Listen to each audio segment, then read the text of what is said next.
mechanical keyboards. You know them, you love them.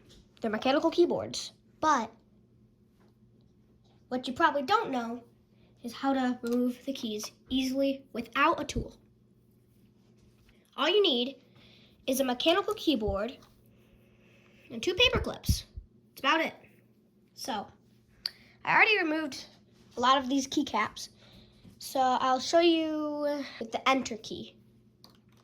So, what you want to do is get a side where it's like long and put it underneath the keycaps, and you put a little bit of pressure on it. And it'll just pop out. And then there's your enter key. If you want to put it back on, there's like little pluses on the back. So you look, you gotta line it up, press it down. Good as new. That's basically it. Bye, guys.